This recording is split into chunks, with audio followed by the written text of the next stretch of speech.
அனைத்து உறவுகளுக்கும் எனது இனிய காலை வணக்கத்தை தெரிவித்துக் கொள்கிறேன். உங்களிடத்தில் மிகவும் முக்கியமான ஒரு ஜோதிட குறிப்பை பகிர்ந்து கொள்ள வருகிறேன். இதை நீங்கள் நல்ல முறையில் கவனித்து கொள்ள வேண்டும். ஒருவர் ஜாதகத்தை கொண்டு வரும்பொழுதே சொல்வார், எனக்கு வயது 50 கடந்துவிட்டது, இன்னும் சொந்த வீடு கூட இல்லை, ஒரு மண்மனை யோகம் இல்லை, ஒரு சொத்துகளும் வாங்கக்கூடிய வாய்ப்பு இல்லை, அதனால் எனக்கு அப்படி ஒரு வாய்ப்பு இருக்கிறதா, அந்த அதிர்ஷ்டம் இருக்கிறதா என ஜோதிடர்களிடத்திலே அந்த ஜாதகர்கள் கேட்பதுண்டு. அப்படி அவர்கள் கேட்கும் கேள்விக்கு உண்டா இல்லையா என்பதை நாம் தெளிவான முறையிலே பார்த்து சொல்ல வேண்டியது நமது கடமை. அதனால் இதை நாம் எப்படி பார்த்து சொல்வது? ஏராளமான இணைவுகள், கிரக இணைவுகள் இருக்கின்றன.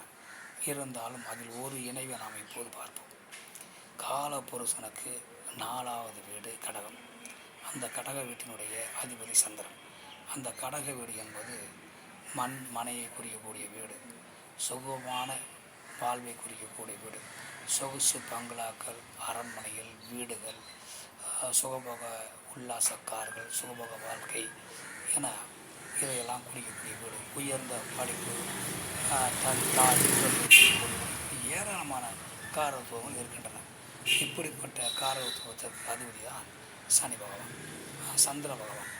அதேபோல் காலபுருஷனுக்கு 10வது வீடு என்பது மகரம், ஜீவனம், தொழில், கர்மா இவற்றை குறிக்கக்கூடிய வீடு. மேலும் அந்த அதிபதி சனி பகவான் ஆயுளுக்கும் காரகன், அதுபோல் பூமிக்கு கீழே உள்ள அனைத்து பொருளுக்கும் காரகன், கீழ்நிலையில் உள்ள தொழில்களுக்கு காரகன், நீதிக்காரகன், இப்படி ஏராளமான பொறுப்புகளை கொண்டவர், கர்மாக்காரகன்.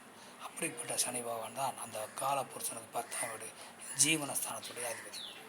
மேலும் காலபுருஷனுக்கு 11ஆம் வீடு என்பது பெரும் லாபத்தை குறிக்கக்கூடிய வீடு, பெரும் லாபம், உபரி லாபம், வட்டிக்கு வட்டியை குறிக்கக்கூடிய வீடு, வட்டிக்கு வட்டி, அதாவது பணத்தை வட்டியை கொடுத்து அந்த வட்டியிலிருந்து வட்டி வரக்கூடிய வீடு, பெரும்பணம், அதுக்கு அதிபதியும் சனி பகவான் தான். அதனால் இந்த சந்திர பகவான் எந்த லக்கணமாக வேண்டாம், உங்கள் லக்கணம் இருக்கட்டும், ராசி எது வேண்டுமாக வேண்டுமானால் இருக்கட்டும், உங்கள் சென்ம நட்சத்திரம் எதுவாக வேண்டுமானால் இருக்கட்டும், மேசம் முதல் மீனம் வரை எந்த வீட்டில் சந்திரன் இருக்கிறார் என்று பாருங்கள்.